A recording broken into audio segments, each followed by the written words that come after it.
Ano tawag sa inyo ito? Ano ba na ang isda ng Matamba, bulaw. Bulaw sa akin sa Bicol. Pinalitan lang yung L sa yung R. Ano namin, kawali, kaldero. Nakita ka ni Seth. Sabi niya, si tatay papunta dun. Hi beautiful people! Welcome to another video. Today ay second day na namin sa Tablas Island, Romblon. Kumakain lang kami ng breakfast saglit, ng masarap na breakfast. Kasi pupunta kami sa marble shops. Marami rin kaming pupuntahang beaches where we could chill a bit, eat, maybe swim too.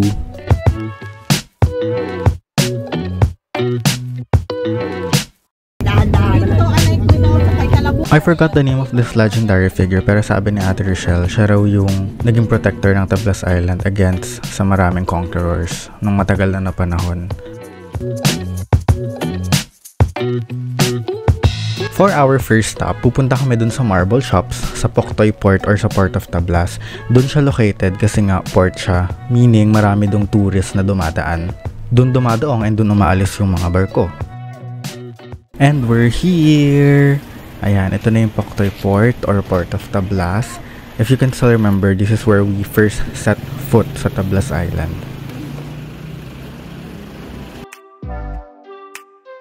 First shop ay kay Miss Crystalline Hervasio. It's a marble shop. Marami ka ditong mabibiling figurines, keychains, ashtrays, jars, and other stuff na gawa sa marble. Meron nga din siyang etits, mamaya makikita nyo. Etits ata yun na ashtray.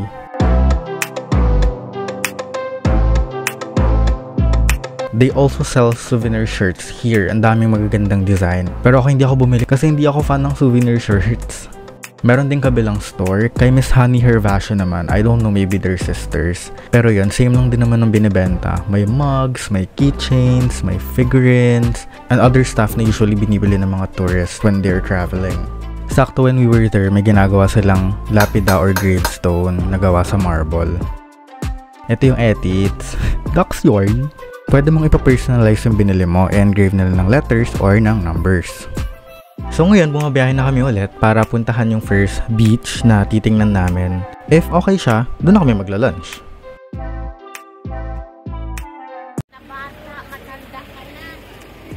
Yung first beach na pinuntahan namin ay Footprints Beach Resort sa San Andres. Kaya lang high tide nung time na to.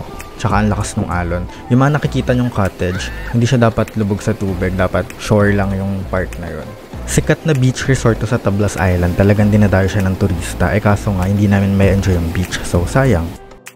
Kaya, bumiyahe na lang kami ulit to find another one.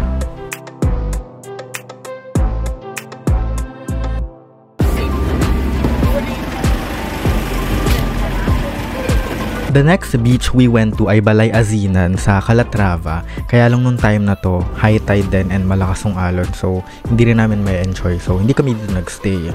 Maganda sana tong resort na to kasi meron siyang pool. I think mas okay siya pag gabi na.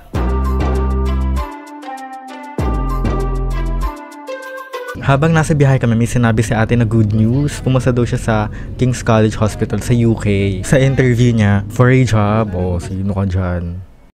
Pumunta rin kami sa Calatrava Park and Museum kasi meron silang structure na parang barko. Maganda siya for picture taking. Syempre mga kasama ko mga thunders na yan. Uy! Ayan, gustong-gusto nila yung mga ganitong places. Syempre, alam niyo na yung nangyari. Ako yung naging taga-picture din na mama.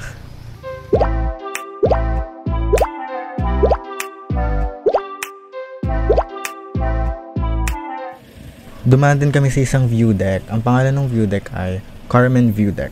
Tapos sobrang ganda ng view. Nakikita mo yung dagat, yung ibang islands, mga bundok, yung plain sa baba at mga ilang bahay.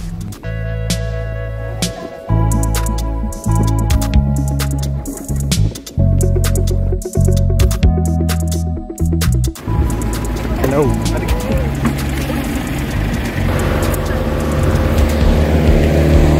So, ang next naming pinuntahan ay ang Cambaye Beach Resort sa San Agustin. Dito na kami magla-lunch. Sobrang ganda ng resort na to, kaso nga lang tanghaling tapat kasi nung pumunta kami. So, dito lang kami nag-lunch. Hindi na kami nakapag-swimming.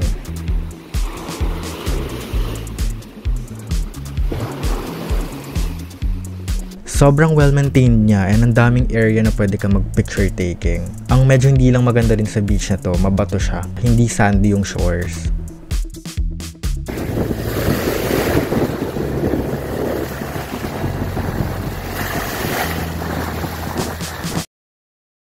Lunchtime na, kain pi. Ang dala namin nung time na to ay rice lang, tsaka adobong manok. Umorder din kami ng sisig, pero yung sisig parang bopis, legit. Meron siyang atay, meron siyang bell pepper. Hindi naman ganoon kasi yung sisig, diba? I won't do any voiceover niya sa mga next clips para mapakinggan niya yung sound ng waves. Wow, therapeutic yard.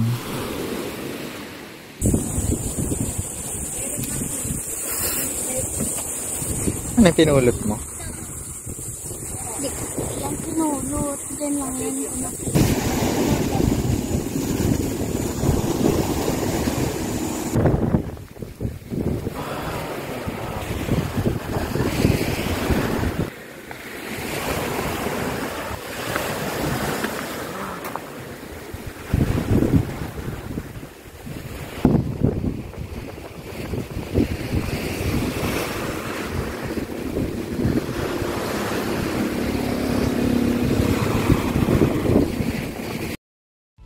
And after lunch, bumiyahe na ulit kami papunta dun sa last beach na pupuntahan namin. Doon na kami tatambay, mag-chill, kakain ng merienda, mag-swim din. Pero hindi na ako nag-swimming kasi wala ako sa mood nung mga time na to. Medyo pagod din ako.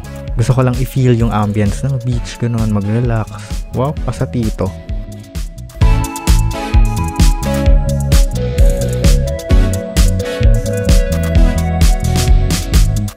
And we're finally here sa Dreamshore Kiwi Beach Resort sa Santa Fe. Sobrang chill na tong place na to and perfect siya if gusto nyo lang kumain or uminom na magkakasama. Ang daming tables, ang daming cottages. You can enjoy the view. You can enjoy their food and drinks na mabibili nga rin sa counter. And hindi rin naman siya ganun kamahal, so okay siya. Ran away with my life, fast forward, never turn back again. It's kind of funny that the more we pass time, the more we need to set the rewind. And 19 was the year I had to leave you, but now I'm seeing all the signs. Sobrang sarap sa feeling nung hangin, pwede kayong maglakad-lakad lang sa shore. Pwede rin ditong mag-swim kaso lang medyo mabato, so kailangan lang talaga mag-ingat kasi masakit sa paa.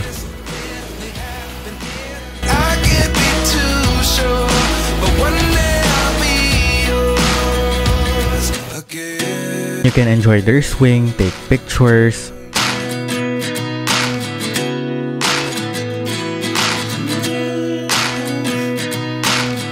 Life lessons come one in a dozen. The other 11 get something from nothing. I sit here looking for an answer. Maybe the biggest question was in the last chapter. You gave me the soul I have today. Without you I never could have moved away. But now I see what you teach. I do believe I always should have stayed, yeah. And we're finally done here sa Dreamshore Kiwi Beach Resort. Babiyahe na kami ulit kasi meron kaming pupuntahan na sikat na restaurant na dinadayo talaga ng mga turista sa Look, Tablas. Mabilis lang yung biyahe pabalik sa Look. Ewan ko kung bakit pero pagpabalik laging ang bilis, no?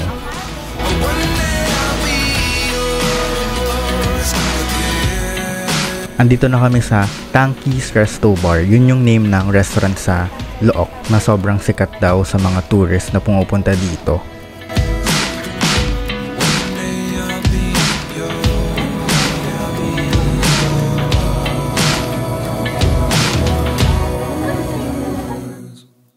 Life lessons come one in a dozen. The other 11 get something from nothing. Life lessons come one in a dozen. The other 11 get something from nothing. Life lessons come one in a dozen. The other 11 get something from nothing. Life changes, just open the door. One thing's certain, I'll always be yours. Marami silang choices sa menu, marami silang food na pwede mong pagpilian and sobrang sarap. Yung price niya, ka-price lang din ng mga sikat na resto na dinadayo ng mga tourists. Pero sulit naman na. Hindi ko lang nagustuhan yung pansit kasi wala siyang lasa. Ewan ko kung ako lang pero hindi ko siya natripan.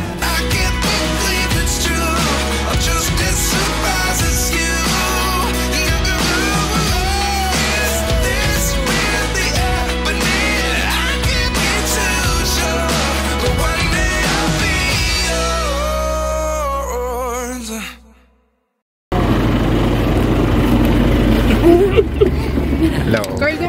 And that's it. Yun na yung last destination namin nung araw na to. Pauwi na ulit kami dun sa pinagsistayan namin. Asan doon sa'yo nakapupunta? Cavite po. Thank you po. Ikaw na naman nandito sa video. Ano? Ikaw na naman nandito. Good evening po. Good evening po. Saan? Pagkabalik namin, may pinuntahan lang kami saglit na mart to buy some stuff. Hindi uso dito yung mga 7-Eleven, Ministop. All-in-one clinic. Pwede rin dyan mga hayop. Malay mo, pwede. Ah, ito pala.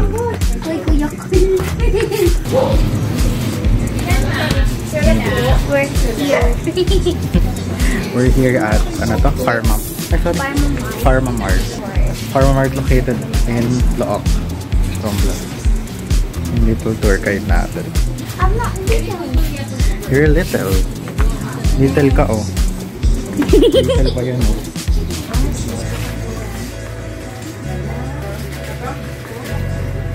It's complete here. They've got everything. 23 na ako. Tulungan mo ako, little tour guide. Malaki hindi naman. Parang ayoko niya. May pansit kantin. Ayan, now it's fire. Hindi, ayoko niya. Lulutuin pa yan. Dito na lang, umura na lang. Hindi naman tayo dito. Hindi ko na bibili mo ito. Ito nga, Mr. Chips. Ay, amarillo yan? Ano? Ayun. Magutom ata sila. Ano ka, sali kang ano? Mini miss you. Hello, madlang people. Mabuhay. Mini miss you. What is your talent? Hello! Look. May naiwan kang cellphone doon? Meron pero wala namang internet yun. Bye-bye. Mini miss tour guide ng Look, Romblon. Bye-bye. Di ka matutulog dito. Bye-bye. Hindi naman ako.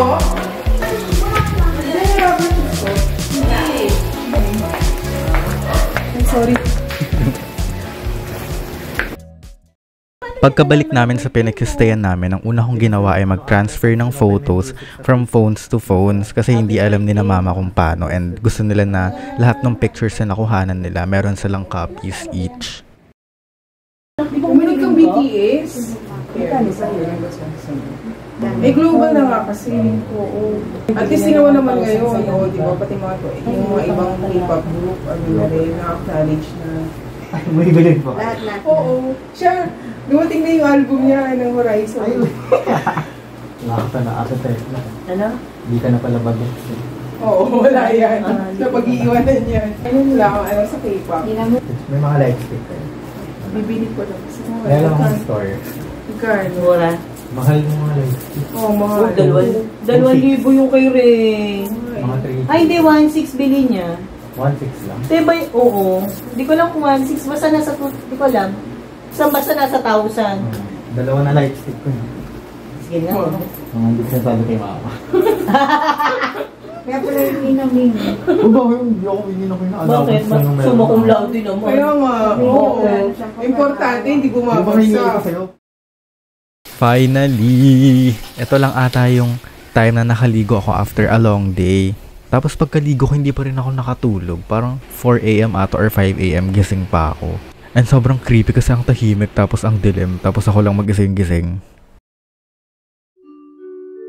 Good morning! It's already our day 3 here sa Romblon. Ay wait, pakita ko muna yung view. Ang ganda ng view. So nice, diba? Anyways, going back. Kagabi, hindi na ulit ako nakapag-video. Uminom ako alak. Uminom ako ng Smirnoff Mule. Siyempre, dahil madaldal ako. Kukwento ko na naman kung anong meron kahapon. Anong meron dito sa second part ng Romblon trip. Dito sa entry na to. If there's something na na-realize ko kahapon, it's that we only live once. Sobrang gasgas na niya, pero we really have one lifetime and that we need to live our life to the fullest. Iba-iba kami ng generation na magkakasama kahapon. Merong mga bata, ako, young adult, merong nasa 40s, merong nasa 50s, tapos may kasama kaming senior, si Ma'am Sai, 73 na. Nag-flash sa akin yung nagdaanan ko and pagdadaanan ko. I thought to myself na ang ikli-ikli lang ng magiging buhay natin sa mundo. Siyempre si Mama tsaka yung mga iba niyang kumare, nakakasama ko na yan dati. Nung bata pa ako, teenager ako, na-realize ko na sobrang bilis ng panahon. Kung meron tayong chance na magising sa araw-araw, we should do the things that make us happy. There's so much to do in this world. There's so much to discover. Kung mabibigyan natin ng pagkakataon ng mga kabataan na maglaro sa labas, if we can let them experience God's creations, they'll learn to take care sa kung ano yung binigay ng Diyos. And they would appreciate it. And matututo sila na maging grateful. Also, ayan, sina Mama, ayan, hinahayaan lang namin ng mga kapatid ko na mag-travel lang, na gumala lang siya ng gumala. For as long as na meron naman siyang pera. Kasi mahirap din na work ka lang ng work. Give yourself a time to take a break, to take a rest, to relax. Also, si Ma'am Sai, ano rin yan? Senior niyan, pero lagi rin niyang nagta-travel, lagi rin niyang kasama ni Mama. Last na ata nilang trip, pumunta silang Davao. If you still have the chance to live life, or you can still enjoy a lot of things, do it. If you have the resources, diba, why not? Pero, syempre, at times malulungkot ka rin kasi may iba na hindi natatamasa yung same privileges na meron tayo. And it's disheartening na ang daming kabataan na hindi nagiging maganda yung kinakalakihan, na hindi na-experience yung mga dapat na-experience ng isang bata. Also sa working class, di ba? Merong iba na overexploited na, baba pa ng sweldo. How would you even travel kung yung pera lang nakukuha mo hindi pa enough to sustain the needs of yourself or your family? Ang dami ring seniors na napapabayaan na lang or being sent to homes for the aged. Kaya importante rin na we vote for people who are really concerned about the citizens, na mapabuti ang buhay ng bawat mamamayang Pilipino. Ang dami ko na namang nasabi. Anyways, those are the things that I've learned. Those are the things that I wanted to share. I'm gonna conclude na the second part of my entries for our Romblon trip. Kasi feel ko hinahanap na ako. Anong oras na? That would be all, and I hope I get to see you sa next video, and I hope may natutunan ulit kayo from me. Thank you for spending your time watching this entry. That's all I have to say. Bye bye!